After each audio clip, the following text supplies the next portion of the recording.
Sir, എന്താണ് G spot? പുരുഷന്മാരുടെ ലൈംഗികമായ ലിംഗത്തിന് സമാനമായിട്ടുള്ള ലൈംഗിക അവയവം എന്ന് സമൂഹം ധരിച്ചു വെച്ചിരിക്കുന്ന യോനി. ഞാൻ വിർജിനാണ്. ഞാൻ വിർജിനാണ്. അപ്പോൾ അടുത്തിരുന്ന ആൾ ചോദിച്ചു, നീ ഏതർത്ഥത്തിലാണ് വിർജിനാണെന്ന് പറയുക? അപ്പോൾ ഞാൻ പെനിട്രേറ്റ് സെക്സ് ചെയ്തിട്ടില്ല. ഒരു സ്ത്രീയെ സമയത്തോളം രതിമൂർച്ചയിലേക്ക് എത്താനായിട്ട് ഒരിക്കലും യോനി ബന്ധം വേണം നിർബന്ധമില്ല. പെൺകുട്ടികളുടെ സ്ത്രീകളുടെ ലൈംഗികാവയവം യോനി അല്ലെന്നാണോ? പ്രത്യേകിച്ച് അത് പ്രത്യുൽപാദന അവയവമാണ്. എൻ്റെ ലൈംഗികാവയവത്തിൻ്റെ സൈസ് ഇത്രയാണ്. ലൈംഗികാവയവത്തിൻ്റെ സൈസും ക്വാളിറ്റി സെക്സും തമ്മിൽ ബന്ധമുണ്ടോ? പലരും വിചാരിക്കുന്ന ഈ ക്വാണ്ടിറ്റിയാണ് ഇമ്പോർട്ടൻറ്റ്. അതായത് യോനിക്കകത്ത് പ്രവേശിപ്പിച്ച് കുറേ സമയം ചെയ്യുന്നതിലാണ് ഒരു നമ്മളെ ജിമ്മിൽ പോയി അല്ലെങ്കിൽ ഇത് ചെയ്യുന്നത് പോലെ ഒരു ഘടകമായിട്ട് ഇതിനെ കാണുമ്പോൾ. ഞാൻ ഇത്ര സമയം സെക്സ് ചെയ്തു, ഞാൻ അരമണിക്കൂർ സെക്സ് ചെയ്തു, ഞാൻ 10 മിനിറ്റ് ചെയ്തു. സർ, എന്താണ് ജി സ്പോട്ട്?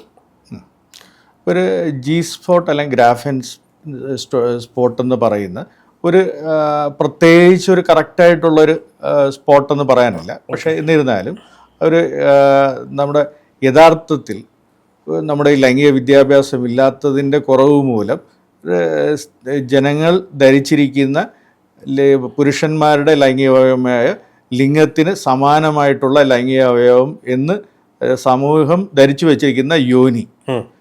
യോനിയിൽ ആ യോനിയാണെന്ന് ധരിച്ചു വെക്കുകയും അതാണ് അതിൽ കൂടെയാണ് ഒരു സ്ത്രീക്ക് ഒരു ലൈംഗിക സുഖം കിട്ടുകയും എന്ന് ചിന്തിച്ചിരിക്കുന്ന ഒരു സമൂഹമാണ് നമ്മുടെ.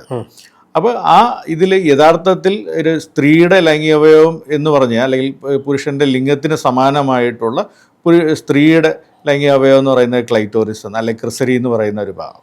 ആ ക്രിസരി നമ്മുടെ വെളിയിൽ കാണുന്ന ഒരു ചെറിയൊരു ഇതായിട്ടാണ് കാണുന്നത്. അതിൻ്റെ ശരീരത്തിനകത്ത് അതിന് വലിയൊരു ഭാഗമുണ്ട്. ആ ഭാഗം നമ്മുടെ യോനിയുമായിട്ട് ബന്ധിപ്പിക്കുന്ന ഒരു സ്ഥലമാണ്. അപ്പോൾ ആ സ്ഥലത്തിൽ ഈ പറഞ്ഞ പോലെ ഉത്തേജിപ്പിച്ചു കഴിഞ്ഞാൽ ഒരു ഇൻഡയറക്റ്റായിട്ട് ഈ ക്ലിറ്റോറിസിലേക്ക് ഉത്തേജനം കിട്ടുകയും ആ ഒരു സ്ത്രീക്ക് ഒരു ലൈംഗിക അല്ലെങ്കിൽ രതിമൂർച്ചയിലേക്ക് എത്താൻ വളരെ അല്ലെങ്കിൽ കൂടുതൽ ഇൻറ്റൻസീവ് ആയിട്ട് രതിമൂർച്ചയിലേക്ക് എത്താനായിട്ട് സാധിക്കുകയും ചെയ്യും. അപ്പോൾ അത് ഏകദേശം അതിനൊരു ഇത് പറഞ്ഞു കഴിഞ്ഞാൽ ഒരു 2 ഇഞ്ച് അകത്തായിട്ട് മേൽ ഭാഗമായിട്ട് യോനിക്കകത്ത് ഉള്ള ഒരു സ്പോട്ടാണ് ഈ ജി സ്പോട്ട് എന്നുള്ള രീതിയിൽ കണക്കാക്കുക. ഓക്കെ, അപ്പോൾ ഇതൊരു സാങ്കല്പികമായ ഒരു സ്ഥലമല്ല. സാങ്കല്പികം എന്ന് പറയാനില്ല. നമുക്ക് ഈ നേരത്തെ പറഞ്ഞ പോലെ ആ ഒരു ക്ലൈറ്റോറിസിൻ്റെ ഇൻഡയറക്റ്റായിട്ട് സ്റ്റിമുലേറ്റ് ചെയ്യാൻ പറ്റുന്ന ഒരു സ്ഥലമാണ്. ഓക്കെ, അപ്പോൾ സാറിപ്പോൾ പറഞ്ഞു പുരുഷന്മാരുടെ ലൈംഗികാവയവം ലിംഗം എന്ന രീതിയിൽ പറഞ്ഞു വെച്ചിരിക്കുന്ന യോനിയാണ്. അപ്പം പെൺകുട്ടികളുടെ സ്ത്രീകളുടെ ലൈംഗികാവയവം യോനി അല്ലെന്നാണോ? പ്രത്യേകിച്ച് അത് പ്രത്യുൽപാദന അവയവമാണ്. ഓക്കെ, അപ്പം പ്രത്യുൽപാദനത്തിന് വേണ്ടിയിട്ടുള്ള അവയവമാണ്. അത് പ്രത്യുൽപാദനം നടക്കണമെങ്കിൽ ലിംഗയോനി ബന്ധത്തിൽ ആ യോനിക്കകത്ത് നിക്ഷേപിച്ചു കഴിഞ്ഞാൽ മാത്രമേ ഒരു പ്രത്യുൽപാദനം നടക്കുകയുള്ളൂ. പക്ഷേ ഒരു സ്ത്രീയെ സമയത്തോളം രതിമൂർച്ചയിലേക്ക് എത്താനായിട്ട് ഒരിക്കലും യോനി ബന്ധം വേണം നിർബന്ധമില്ല. ഓക്കെ, അപ്പോൾ എങ്ങനെയൊക്കെ സ്ത്രീകളിൽ രതിമൂർച്ച കണ്ടെത്താൻ? അത് ആ ഓരോ വ്യക്തിക്ക് അനുസരിച്ച് ഈ പറഞ്ഞ പോലെ വ്യത്യാസമുണ്ടാകും.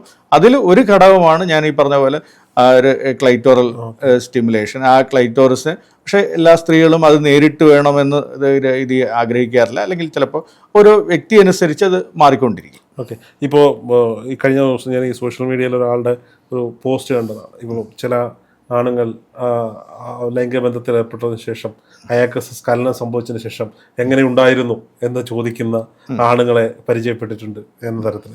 അപ്പോൾ സ്ത്രീയെ തൃപ്തിപ്പെടുത്താൻ ഒരു സ്ത്രീയിൽ നിന്ന് വ്യത്യസ്തമായിരിക്കും മറ്റു. ഇന്ന് ഈ പരസ്ത്രീ ബന്ധം അല്ലെങ്കിൽ പരപുരുഷ ബന്ധമൊക്കെ കോമൺ ആയിക്കൊണ്ടിരിക്കുന്ന ഒരു കാലത്താണ് നമ്മൾ ജീവിക്കുന്നത്. അപ്പോൾ ഒരു സ്ത്രീയോട് എടുക്കുന്ന അപ്രോച്ച് വെച്ചുകൊണ്ട് മറ്റൊരു സ്ത്രീയോട് ആ അപ്രോച്ച് നടത്തിയിട്ട് താനിതിൽ സക്സസ് ആയി എന്ന് ചിന്തിക്കുന്ന പുരുഷന്മാർ ഉണ്ട് എന്നാണ് ആ ഫേസ്ബുക്ക് പോസ്റ്റിൻ്റെ ഒരു പൂർണ്ണ രൂപം എന്ന് പറയുന്നത്.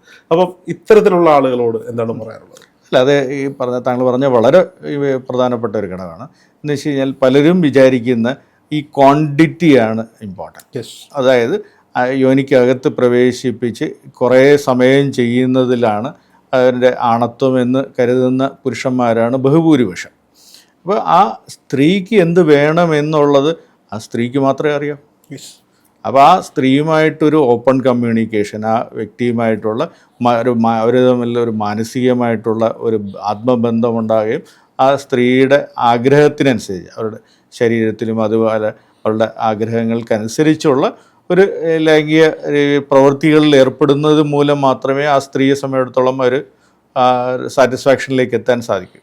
അപ്പോൾ അതല്ലാതെ ഒരു നമ്മുടെ ജിമ്മിൽ പോയി അല്ലെങ്കിൽ ഇത് ചെയ്യുന്നത് പോലെ ഒരു ഘടകമായിട്ട് ഇതിനെ കാണുമ്പോൾ ഞാൻ ഇത്ര സമയം സെക്സ് ചെയ്തു, ഞാൻ 1/2 മണിക്കൂർ സെക്സ് ചെയ്തു, ഞാൻ 10 മിനിറ്റ് ചെയ്തു അല്ലെങ്കിൽ 15 മിനിറ്റ് ചെയ്തു എന്ന് പറയുന്ന പല ആളുകളെയും നമ്മൾ കണ്ടിട്ടുണ്ട്.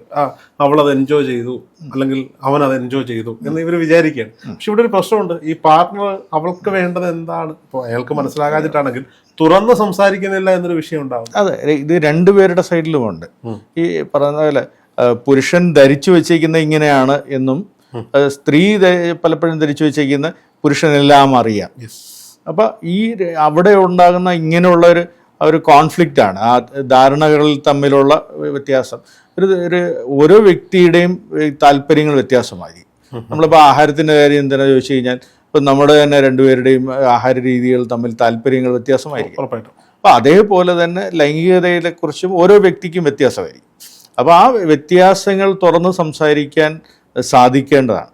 അപ്പോൾ ആ രണ്ടുപേര് തമ്മിലുള്ള ആ ഒരു സാധ്യത അതിനനുസരിച്ച് വേണം നമ്മൾ മോഡിഫൈ ചെയ്യാൻ. അതായത് ചുരുക്കം പറഞ്ഞാൽ ഇത്രയേ ഉള്ളൂ, ഈ ഇത്ര സമയം ചെയ്തു, ഇത്ര സമയം ഞാൻ സെക്സ് ചെയ്തു എന്നത് അതിൻ്റെ ഒരു ക്വാളിറ്റി സെക്സിന് ഇതില്ല, പ്രസക്തി ഇല്ല എന്നുള്ളതാണ്.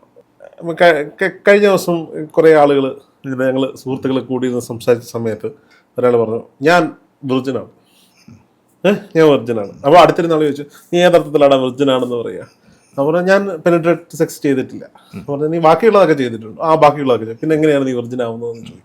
അപ്പോൾ ഈ പെനിട്രേറ്റീവ് സെക്സ് അല്ലാണ്ട് ബേക്കൗട്ട് ചെയ്യുക, ലൈംഗികബന്ധത്തിൽ ഏർപ്പെടാനുള്ള സാഹചര്യങ്ങളിലേക്ക് ഓറൽ സെക്സ് ചെയ്യുക, അതുകൊണ്ടൊക്കെ ഒരു സ്ത്രീയെ അല്ലെങ്കിൽ ഒരു പുരുഷനെ പൂർണ്ണമായി തൃപ്തിപ്പെടുത്താൻ പറ്റും എന്ന് തോന്നിയിട്ടുണ്ട്. അതെ, ഉറപ്പായിട്ടും. ഇതിലുള്ള വ്യത്യാസം എന്ന് വെച്ച് കഴിഞ്ഞാൽ ഞാൻ നേരത്തെ സംസാരിച്ചതുപോലെ ഒരു പെനിട്രേറ്റീവ് സെക്സ് എന്ന് പറയുന്നത് പ്രത്യേകിച്ച് ഒരു പ്രത്യുൽപാദനത്തിന് വേണ്ടിയിട്ടുള്ള ഒരു പ്രോസസ്സാണ്.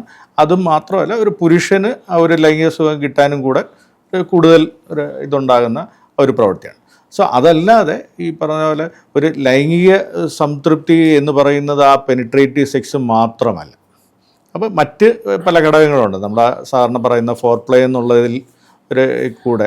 അപ്പോൾ ആ ഒരു രീതിയിൽ അല്ലെങ്കിൽ അത് നേരത്തെ ഉദ്ദേശിച്ചതുപോലെ ആ ഒരു സ്ത്രീയുടെ താല്പര്യമനുസരിച്ചുള്ള ഒരു പ്രവൃത്തികളിൽ ഒരു കൂടുതൽ ഫോക്കസ് ചെയ്തുകൊണ്ട് അതിലാണ് നമ്മൾ ക്വാളിറ്റി കണക്കാക്കേണ്ടത്. അപ്പോൾ നമ്മൾ ഈ ക്വാണ്ടിറ്റി കൂട്ടി അല്ലെങ്കിൽ ക്വാണ്ടിറ്റി കൂടുതലെന്ന് പറയുന്നതും അതേപോലെ ഈ പെനിട്രേഷൻ, അതാണ് സെക്സ് എന്ന് നമ്മുടെ സമൂഹം ധരിച്ചു വെച്ചിരിക്കുന്നത്. ഒരു ലൈംഗിക സംതൃപ്തി വേണമെങ്കിൽ അതിന് പെനിട്രേഷൻ നിർബന്ധമില്ല.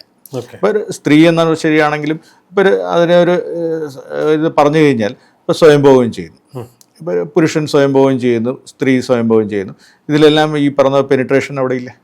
അപ്പോൾ ആ സ്വയംഭോഗത്തിൽ കൂടെ അവർക്ക് ആ ഒരു സുഖം കിട്ടുന്നുണ്ട്. അപ്പോൾ ഈ ബന്ധപ്പെടുന്ന അല്ലെങ്കിൽ ലൈംഗിക പ്രവൃത്തിയിൽ വരുമ്പോഴത്തേക്കും അവർ തമ്മിലുള്ള ഒരു കണക്ഷനും ഉണ്ടാകുന്നു എന്നുള്ളത് ഒഴിച്ചാൽ ആ ശരീരത്തിനെ സമയത്തോളം ഇതിലുണ്ടാകുന്ന സുഖം രണ്ടിലും ഓൾമോസ്റ്റ് സെയിം തന്നെയാണ്. മറ്റ് മാനസികമായിട്ടൊരു കണക്ഷൻ, അപ്പോൾ നമ്മൾ രണ്ടുപേരും ഒരുമിച്ചിരുന്ന് എന്താ പറയുക സംസാരിച്ച് ആഹാരം കഴിക്കുമ്പോൾ നമുക്കുണ്ടാകുന്ന ഒരു സന്തോഷം അതേപോലെ തന്നെയാണ് രണ്ട് വ്യക്തികൾ തമ്മിലുള്ള ഒരു ലൈംഗിക ബന്ധം ഇതിലേർപ്പെടുമ്പോഴുണ്ടാകുന്ന ഒരു മാനസികമായ സംതൃപ്തി. അതിന് ഈ ശാരീരികമായിട്ട് ഈ പറഞ്ഞ പോലെ ആ ഒരു പെനിട്രേറ്റീവ് സെക്സ് തന്നെ വേണമെന്നില്ല. അത് ഉള്ളതും ഈ പറഞ്ഞ പോലെ ഓരോ രീതിയിലും ആകാവുന്നതാണ്. ഓക്കെ, ചിലർ ഇപ്പം ഇത് ചോദിക്കുന്നത് ബാലിശമായ ചോദ്യമാണ് എങ്കിൽ പോലും ഇപ്പോഴും അങ്ങനെ വിശ്വസിച്ചിരിക്കുന്ന നൂറുകണക്കിന് ആളുകൾ നമുക്ക് ചുറ്റുമുള്ളതുള്ളൂ. വിവാഹം കഴിഞ്ഞു, ആദ്യ രാത്രി ഇവർ സെക്സ് ചെയ്യാണ്, പരസ്പര സമ്മതത്തോടുകൂടി സെക്സ് ചെയ്യാണ്. പക്ഷേ പെൺകുട്ടിയിൽ നിന്ന് കന്യാചർമ്മം മുറിഞ്ഞ രക്തം കണ്ടില്ല എന്ന് പറയുന്ന ആളുകളെ, അല്ലെങ്കിൽ ഇതിൻ്റെ പേരിൽ പിന്നീട് കേസും കൂട്ടമായി പോയിട്ടുള്ള ഡിവോഴ്സ് കേസിലേക്ക് എത്തിയിട്ടുള്ള ആളുകളെ നമുക്ക് ചുറ്റും അറിയാം. ഈ ആദ്യ രാത്രിയിൽ രക്തം കാണുക അല്ലെങ്കിൽ ആദ്യമായി ബന്ധപ്പെടുമ്പോൾ രക്തം കാണണം എന്ന വിശ്വാസങ്ങളുണ്ട്. ഇത്തരക്കാരോട് എന്താ പറയുക? ഇപ്പം ഞാൻ നേരത്തെ ചോദിച്ച ചോദ്യത്തിൽ തന്നെ വെർജിനിറ്റിയെക്കുറിച്ച് ഞാൻ പറയാൻ വിട്ടുപോയി. അതായത് വെർജിനിറ്റി എന്ന് പറയുന്നത് ഒരു ശാരീരികമായിട്ടുള്ള ഘടകമല്ല, അതൊരു ഫിലോസഫിക്കൽ തോട്ടാണ്. ഇപ്പം നമ്മൾ വെർജിനിറ്റി എന്ന് പറഞ്ഞ് പണ്ട് കാലങ്ങളിൽ നമ്മുടെ ഒരു എന്താ പറയുക 2 ഫിംഗർ ടെസ്റ്റ് ചെയ്ത് ഒരു ഹൈമൻ ഇൻടാക്റ്റ് ആണോ അല്ലയോ എന്നുള്ള രീതിയിൽ ഒരു കണക്കാക്കുമായിരുന്നു. പക്ഷെ അത് നമ്മുടെ ഈ പറഞ്ഞ പോലെ ഹൈമൻ ഇൻടാക്റ്റ് ആണ് എന്നുള്ളതിൻ്റെ അർത്ഥം ഈ പറഞ്ഞ പോലെ ഒരു ബന്ധപ്പെട്ടിട്ടില്ല എന്നൊരിക്കലും കണക്കാക്കാൻ പറ്റില്ല. അതേപോലെ കന്യാചർമ്മം ബ്രേക്കായി എന്നുള്ളത് വെച്ചിട്ട് ഒരാൾ ഇതിനു മുമ്പ് ഒരു ലൈംഗിക ബന്ധത്തിൽ ഏർപ്പെട്ടു എന്ന് പറയാനും പറ്റില്ല.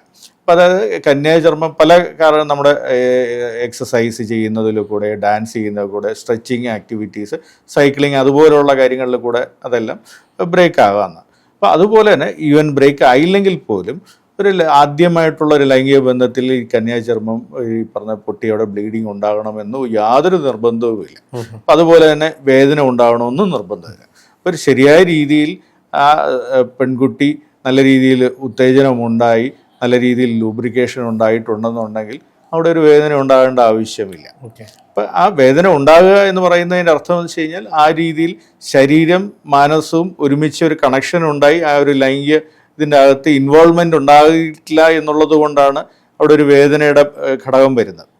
അപ്പോൾ ആ ഘടകം ഈ വേദനയോ അല്ലെങ്കിൽ ബ്ലീഡിങ്ങോ ഉണ്ടാകണമെന്ന് നിർബന്ധമില്ല. ഓക്കെ. ചിലരുടെ ചില അഹങ്കാരത്തോടൊക്കെ പറയുന്നു എൻ്റെ ലൈംഗികാവയവത്തിൻ്റെ സൈസ് ഇത്രയാണ്. ലൈംഗികാവയവത്തിൻ്റെ സൈസും ക്വാളിറ്റി സെക്സും തമ്മിൽ എന്തെങ്കിലും ബന്ധമുണ്ടോ? ബന്ധമുണ്ടോ എന്ന് ചോദിച്ചാൽ ചെറിയ രീതിയിലുണ്ട്. ഓക്കെ. പക്ഷേ അപ്പുറത്തെ സൈഡ് നോക്കി കഴിഞ്ഞാൽ അതിന് പ്രത്യേകിച്ച് ഇതുമില്ല. അപ്പം അതായത് ഉണ്ടോ എന്ന് വെച്ച് കഴിഞ്ഞാൽ ഒരു ശരിയായ ഒരു പെനിട്രേറ്റീവ് സെക്സ് നടത്തണമെങ്കിൽ ഒരു മിനിമം സൈസ് ആവശ്യമാണ്. അപ്പോൾ ആ മിനിമം സൈസ് എന്ന് പറയുന്നത് ഒരു 2 to 3 ഇഞ്ചസ് ഉദ്ധരിച്ചതിന് ശേഷമുള്ള സൈസ്. അപ്പോൾ ആ സൈസാണ് പെനിട്രേറ്റീവ് സെക്സ് നടത്താനായിട്ട് ആവശ്യം. പക്ഷേ നേരത്തെ ഞാൻ പറഞ്ഞതുപോലെ ഒരു സ്ത്രീയെ ലൈംഗികമായിട്ട് സംതൃപ്തിപ്പെടുത്താൻ ലിംഗത്തിൻ്റെ ആവശ്യം പോലുമില്ല. അപ്പോൾ ആ ഒരു പെനിട്രേറ്റീവ് സെക്സിൽ ഈ പറഞ്ഞ പോലെ സൈസിന് മിനിമം സൈസ് ഒരു 2 to 3 ഇഞ്ചസ് ആണ് നമുക്ക് ആ ഒരു ശരിയായ രീതിയിൽ പൊസിഷനിങ്ങും ഇതെല്ലാം ആവശ്യം. അതേപോലെ ലിംഗത്തിൻ്റെ സൈസ് കൂടുകയാണെങ്കിൽ അതും ഈ ബുദ്ധിമുട്ടുണ്ടാകും. അത് പ്രത്യേകിച്ച് ഒരു നോർമലിനേക്കാളും കൂടുതലായിട്ടുള്ളത് അത് പങ്കാളിക്ക് അത് വേദന ഉളവാക്കുന്നതല്ലാതെ ഒരു സുഖമുണ്ടാക്കാനായിട്ട്, അതൊക്കെ നേരത്തെ ഞാൻ പറഞ്ഞ പോലെ ആ ഒരു സ്ത്രീയുടെ യോനിയുടെ നേരത്തെ പറഞ്ഞാൽ ആ ജി സ്പോട്ട് അല്ലെങ്കിൽ ആ ഒരു ലൈംഗികമായിട്ട് ഉത്തേജനം ഉണ്ടാകുന്ന ഭാഗം എന്ന് പറയുന്നത് ആദ്യത്തെ 2 ഇഞ്ചാണ്. അപ്പോൾ ആ 2 ഇഞ്ചിന് അപ്പുറത്തേക്ക് എത്ര സൈസുള്ള ലിംഗമായാലും അതുകൊണ്ട് പ്രത്യേകിച്ച് ഒരു ഉത്തേജനം സ്ത്രീക്ക് കിട്ടില്ല. അപ്പം നമ്മൾ സിമ്പിളായിട്ട് ആലോചിച്ചത്, നമ്മൾ ആഹാരം കഴിക്കുന്നു. ഇപ്പം നമ്മുടെ നാക്കിലെത്തുമ്പോഴത്തേക്കും നമ്മളത് ഏതാണോ ടേസ്റ്റ് നമ്മൾ അറിയാൻ പറ്റും. അതേ സംഭവം നമ്മുടെ തൊണ്ടയിലേക്ക് ഇറങ്ങുന്നു. അപ്പോൾ ആ തൊണ്ടയിലിറക്കി ഇറങ്ങുമ്പോഴത്തേക്കും നമ്മൾ ടേസ്റ്റ് അറിയുന്നില്ല. പക്ഷെ ആ തൊണ്ടയിലിറങ്ങുന്ന സമയത്ത് എന്തെങ്കിലും മുള്ളോ എന്തെങ്കിലും മീനിൻ്റെ മുള്ളോ കൊണ്ടു കഴിഞ്ഞാൽ വേദന അറിയും. സോ ഇതേ രീതിയിലാണ് യോനിയെ സമയത്തുള്ളത്. യോനിയുടെ ആദ്യത്തെ 2 ഇഞ്ചിൽ ആ ഒരു ലൈംഗികമായിട്ടുള്ള ഉത്തേജനം കിട്ടുന്ന കോശങ്ങളുണ്ട്.